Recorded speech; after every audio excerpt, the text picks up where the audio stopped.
네, 김용민 더불어민주당 의원 스튜디오에 모셨습니다. 자, 2주마다 한 번씩 모시기로. 네, 반갑습니다. 김용민입니다. 왜냐하면 왜 김 의원님을 2주마다 모시기로 했냐면요. 국민들의 검찰 개혁에 대한 어떤 관심도가 워낙 뜨거워서 이걸 부정기적으로 모시는 것보다는 정기적으로 모시는 게 그 검찰 개혁의 추이를 국민들이 쫓아가는데 도움이 될 것 같아서 네. 특별히 부탁드렸습니다.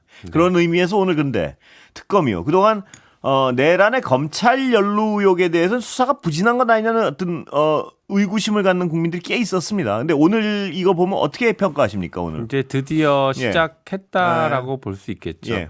사실은 그동안 이제 내란 사건, 내란 전체가 하나의 백이라고 하면 예. 그 중에 아주 작은 부분이었던 한 뭐 5분의 1 예. 뭐 이 정도 되는 부분, 그러니까 내란에 직접 관여했던 우두머리와 국무위원들에 대한 수사가 좀 집중돼 있었다라고 하면 이제는 내란의 전체 모습을 그리기 위한 전방위적인 수사로 확대되고 있다라고 볼 수 있을 것 같습니다.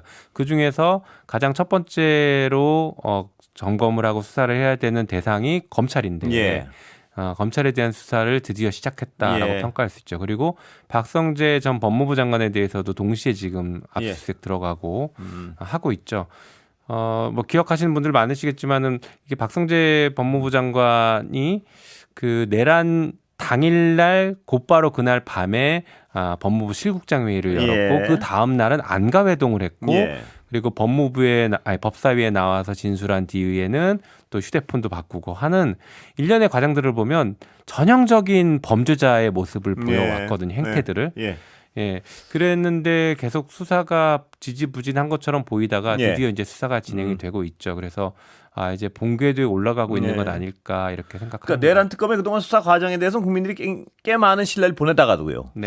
혹시 같은 또 팔이 안으로 굽는다고 검찰 출신이라서 이 검찰 관련 부분은 좀 약하게 수사하는 거 아니냐 이런 의혹이나 의심들을 좀 하는 분들이 있었습니다. 그런데 김 의원님 오늘 보면은 이 수사 의지나 뭐 이런 거에 대한 별로 어떤 다른 우려는 없습니까? 지금 보시기 어떻습니까? 일단 우려와 기대를 같이 저는 가지고 봐야 된다고 봅니다. 지금 상징적인 의미로 심우정 그리고 대검찰청 그리고 전 법무부 장관 등등에 대해서 이제 검찰의 가장 핵심 라인에 가장 우두머리들에 대한 수사가 시작이 되긴 했는데 그 사람들은 어쨌든가 수사를 피해 나갈 수 없는 사람들이거든요. 근데 검찰에 대한 수사를 제대로 한다라고 하면 실무선까지 내란에 관여했던 모든 사람들이 싹 다 수사를 받고 거기에 대해서 강력한 처벌을 받아야 하는데 내란 특검이 이제 과연 거기까지 나갈지에 대해서는 여전히 우리가 의구심 혹은 뭐 필요한 경우에 또 응원도 해줘야 되겠지만 그런 여러 가지 복잡한 감정으로 좀 그런 심정으로 봐야 될 것 같습니다. 또 국회에서도 예의주시할 수밖에 없겠네요. 지금 보면. 네, 맞습니다. 저희도 지금 계속 뭐 문제 제기하고 있고 이게 한편으로는 검찰 개혁과도 또 직접적으로 연결이 될 수 있는 상황이다 보니까 예의주시하고 있습니다. 심우정 총장의 경우에도 어떤 의심스러운 부분이 꽤 있는데요. 거기는 어떻습니까? 지금 보시기에 혐의에 대해서 일단 뭐 잘 아시는 것처럼 지금은 윤석열 내란 우두머리를 풀어줬을 때 즉시 항고하지 않은 것, 뭐 이것 지금 주요 쟁점이 된 것 같긴 한데 그것 말고도 내란 당일에 그 대검 검사들을 선관위에 보냈다는 의혹 이게 지금 어느 정도 사실로 확인되고 있는 것 같습니다. 이런 것들이 이제 시작되는 거죠. 게다가 거기에 더해서 김용현에게 비아폰으로 연결하면서 김용현을 검찰로 출석시켜서 자수를 받고 얼른 구속을 시켰단 말이죠. 이거는 그 김용현을 도피시켜준 것 같은 모습이에요. 그래서 이런 과정들, 일련의 과정들을 보면은 내란에 굉장히 깊숙하게 개입했고 그것을 뒤늦게 사후적으로 막으면서 수사가 확대되는 것을 최대한 막아보려고 하는 모습들, 노력들을 하는 것들 이런 모습들이 보였기 때문에 이제 수사가 시작된 거다라고 저는 보고 있습니다. 지금 잠깐 설명하셨지만 뭐가 있지 않고선 도대체 왜 그러나가 설명이 안 되는 행위들이 몇 개 있단 말입니다. 맞습니다. 윤석열 씨 풀어준 것도 그렇고. 그렇죠.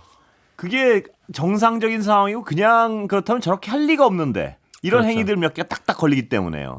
아주 정확히 걸리죠. 그러니까 우리가 저것 좀 의심스러운데 하다가도 그래도 일국의 검찰총장인데 일국의 장관인데 그랬겠어 양심이 있겠지라고 했던 것들이 다 그렇습니다. 양심이 없었던 것으로 정말 나쁜 짓이었던 것으로 다 드러나고 있죠. 그렇습니다. 예를 들면 한덕수 전 총리 어떻습니까?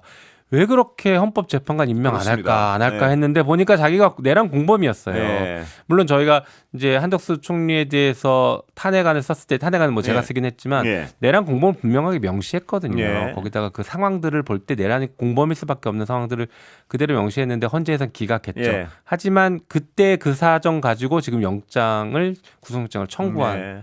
케이스가 됐죠. 예. 자, 야당 의원들이요. 아주 또 굉장히 의심스러운 하여튼 구체적인 의심을 받고 있는 몇 분들 어떻게 된다고 보십니까? 뭐 당연히 수사해야 네. 될 것 같고요.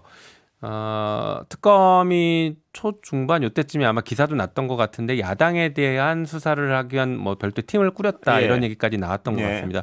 그래서 거기에 대한 사전 준비 작업들을 지금 하고 있는 것으로 보여지고 어느 정도 정리가 되면 야당에 대한 대대적인 수사가 진행될 거라고 예. 봅니다.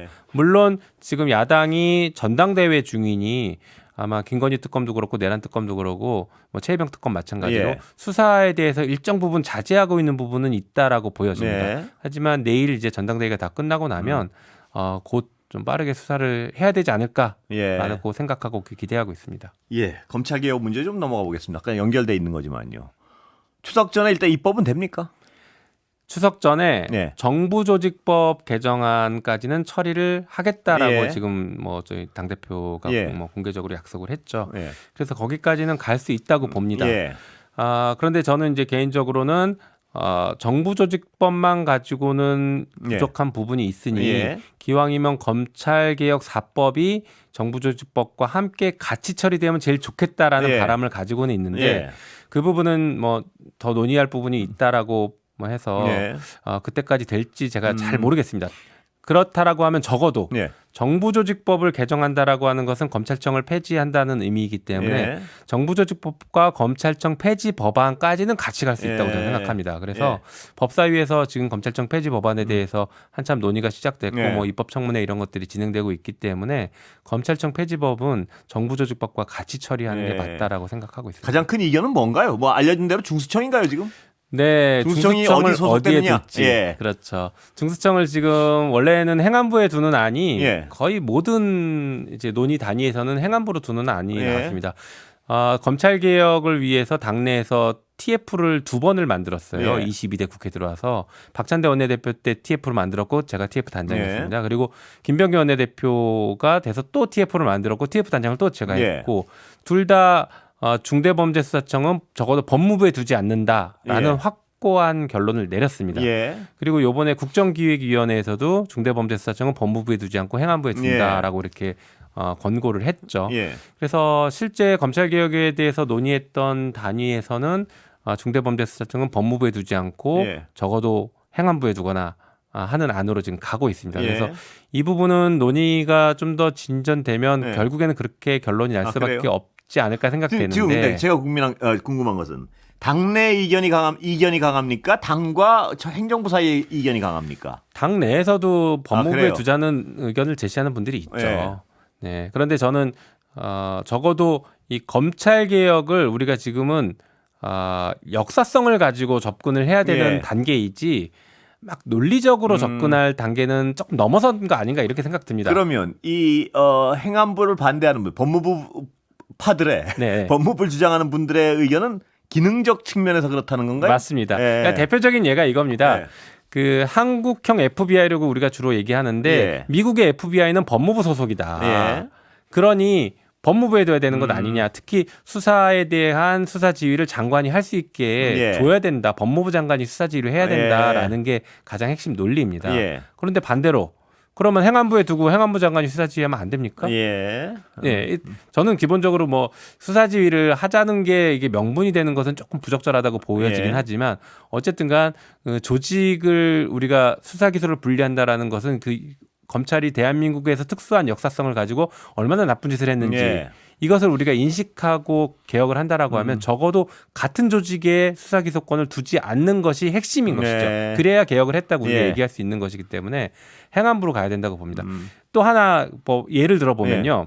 만약에 중대범죄수사청을 우리가 설치하지 않는다고 해봅시다. 예. 그러면 검찰에서 수사 기소를 분리하면 그 공소청은 법무부에 두고 예. 그러면 검찰이 공소청이 갖고 있던 수사권은 자연적으로 다 경찰로 갑니다. 예. 중대범죄수사청을 예. 안 두면 그러면 행안부에 원래 그냥 수사 다 하는 거예요. 예. 원래 행안부가 100을 수사하던 것을 100을 수사 다 하게 만들다가 중대범죄수사청이라는 걸 둬서 한 20 정도를 떼서 전문화시키고 수사기관끼리도 좀 견제하게 만들자. 지금 특검 3개가 돌아가니 서로 중첩된 수사 가지고 견제하지 않습니까?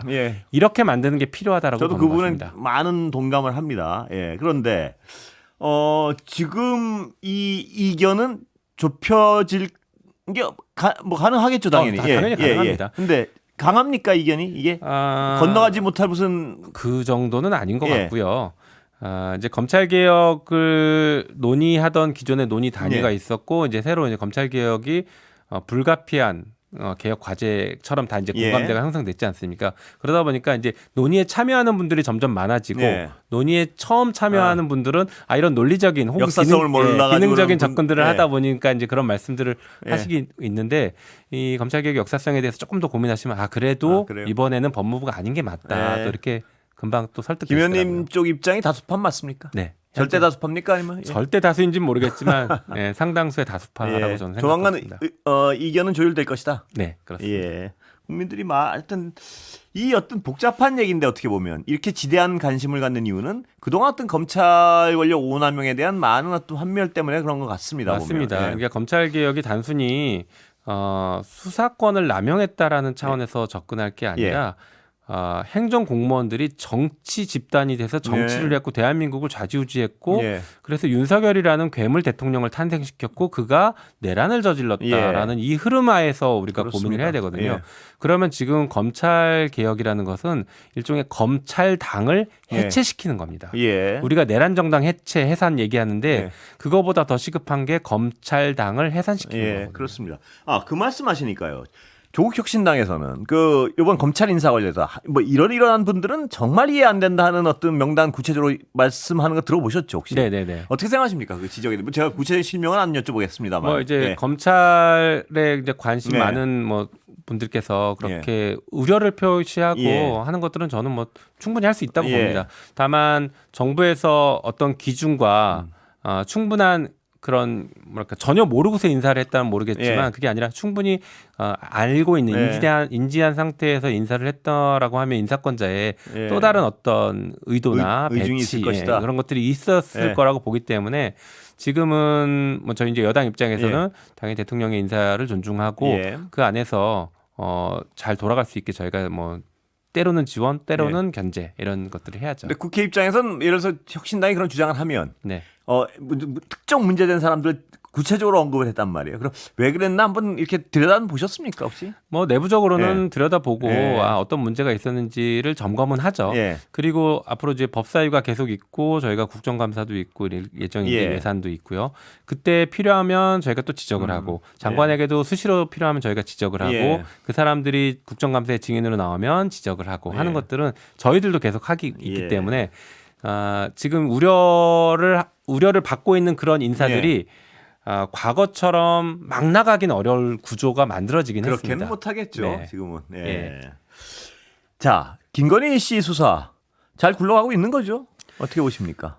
현재까지 보면은 나름 성과들이 있었다고 보고 있습니다. 다만 총평을 하자면 김건희가 연루된 국정농단 사건이 100이라고 치면 아직 50도 못 온 것 같습니다. 워낙 3분의 1도 못 오지 않았습니까? 예를 들면 지금 건진법사와 관련된 것들 이런 것들 아니면 양평고속도로 이런 것들이 조금씩 올라오고 있는 것인데 더 큰 덩어리처럼 보이는 명태균 관련 사건은 아직 제대로 수사가 이루어지지 않고 있습니다.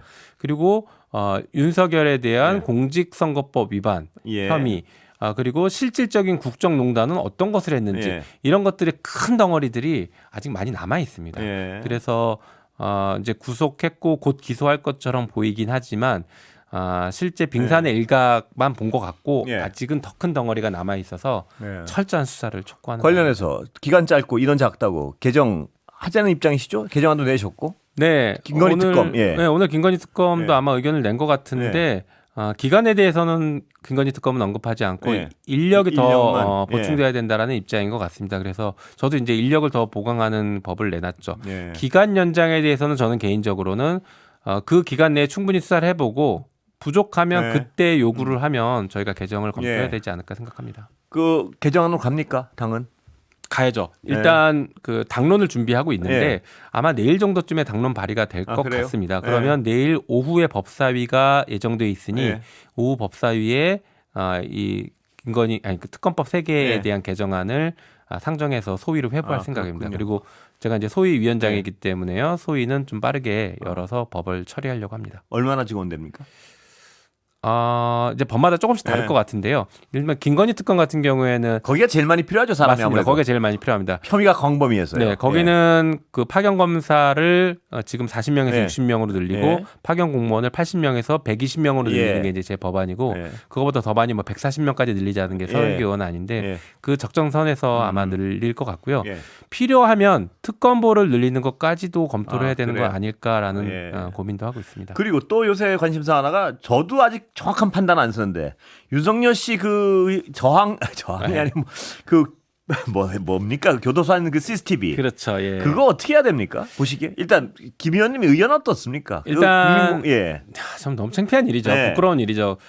그래서 저희 법사위에서 일단 그 CCTV를 확인하기로 했습니다. 그래요? 내일 법사위에서 이제 저희가 처리할 안건 중에 하나가 서울구치소에 현장 검증 나가서 그 CCTV를 보십니까 의원들이? 네, 보기로 했습니다. 그래서 내일 의결되면 다음 주 월요일 날 서울구치소 현장 검증을 나갈 겁니다. 그럼 가서 보시면 그 다음에 이걸 국민에게 공개할 것인가 말 것인가 이건 또 논의를 해야겠죠? 네, 그때 논의를 해봐야 될 것 같습니다. 저희도 어떤 내용이 어떻게 했는지를 모르기 때문에 보고 그 다음 결정을 해야 될 것 같습니다. 어려운 결정 같아. 왜냐하면 이걸 국민이 볼 가치가 있는가? 맞습니다.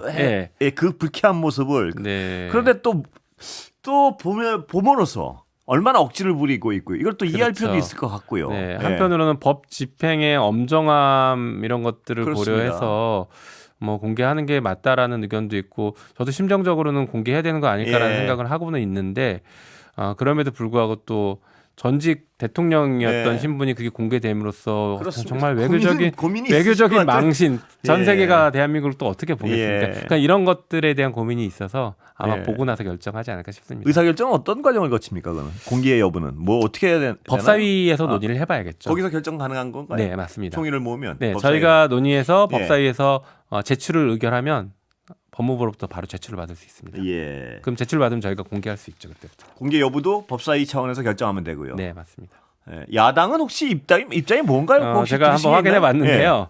이제 협상 때문에 확인해 봤는데 협의 때문에 야당은 자기는 안 가겠다라는 입장을 현재까지는 밝혔어요. 야당 중 일부 의원님들은 그 윤석열 씨 어떤 인권적 문제로 핍박을 받고 있다고 얘기를 하고 있지 않습니까? 그럼 가서 보셔야 되는 거 아닌가요? 그렇죠. 오히려 그러면 적극적으로 가서 확인하고 뭐 브리핑 할 거 있으면 하고 해야 되는데 이거 자체가 망신주기다라고 평가를 하고 있는 것 같아요. 그러니까 법을 집행하겠다는 것을 저희가 확인하겠다는데 이걸 망신주기라고 표현할 건 아니고 오히려 또 윤석열의 변호인 측에서도 빨리 공개해달라 이렇게 요구하는 목소리도 있는 것 같더라고요. 그래서 한번 잘 보겠습니다. 시간이 다 됐는데 정말 애매하게 남았네요. 10초. 다른 질문을 드리면 넘었을 것 같고 끝내야 될 것 같습니다. 알겠습니다. 검찰개혁 잘하겠습니다. 감사합니다. 김용민 의원이었습니다. 감사합니다. 감사합니다.